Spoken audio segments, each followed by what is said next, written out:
તો આણંદ શહેરમાં નિર્માણ થનારી સિવિલ હોસ્પિટલ કન્સ્ટ્રક્શન સાઇટની ધારાસભ્ય યોગેશ પટેલે મુલાકાત લઈ કોન્ટ્રાક્ટર અને અધિકારીઓ સાથે હોસ્પિટલ નિર્માણ અંગે ચર્ચા કરી જરૂરી સૂચનાઓ આપી હતી. તો 145 કરોડના ખર્ચે સિવિલ હોસ્પિટલ અને આરોગ્ય હોસ્પિટલનું કામ પૂરજોશમાં ચાલી રહ્યું છે. ત્યારે ધારાસભ્ય યોગેશ પટેલ, નગરપાલિકા પ્રમુખ જિગ્નેશ પટેલે સિવિલ હોસ્પિટલ કન્સ્ટ્રક્શન સાઇટની મુલાકાત લીધી હતી અને નિર્માણ કાર્યોનું નિરીક્ષણ પણ કર્યું હતું. સિવિલ હોસ્પિટલનું કામ ઝડપથી પૂર્ણ થાય અને જિલ્લાની પ્રજાને અત્યાધુનિક આરોગ્ય સુવિધાઓ મળે તે માટે કોન્ટ્રાક્ટરને અધિકારીઓને સૂચનાઓ આપી હતી.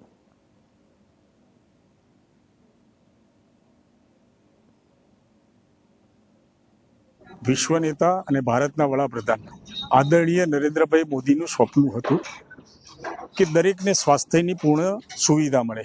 એ હેતુસર આણંદ જિલ્લામાં એક ભવ્ય મોટી અદ્યતન હોસ્પિટલ બનાવવા માટેનું એમનું જે સંકલ્પ હતો એ સંકલ્પ અત્યારે પૂરીપૂર્ણ થવા જઈ રહ્યો છે. હાલના મુખ્યમંત્રી આદરણીય ભૂપેન્દ્રભાઈ પટેલ સાહેબ અને આરોગ્ય મંત્રી ઋષિકેશભાઈ પટેલ સાહેબના સહિયારા પ્રયત્નોથી અને સહકારથી આજે આણંદ જિલ્લાની જનરલ હોસ્પિટલ નિર્માણ થવા જઈ રહી છે. ત્યારે અમે સર્વ અહીંયા આવ્યા છે.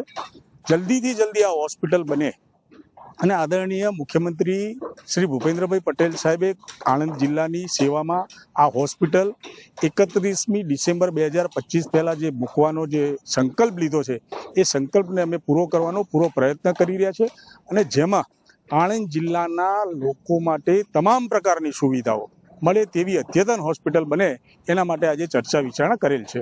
આ પ્રસંગે અમારા નગરપાલિકાના પ્રમુખ ઉપપ્રમુખ તથા અમારી સમગ્ર સંગઠનની ટીમ હાજર રહી છે અને આ પ્રોજેક્ટમાં જે કંઈ સૂચનો હતા એ આદરણીય કોન્ટ્રાક્ટરશ્રીને અને પીઆઈઓના અધિકારીઓ જોડે અમે ચર્ચા કરેલ છે.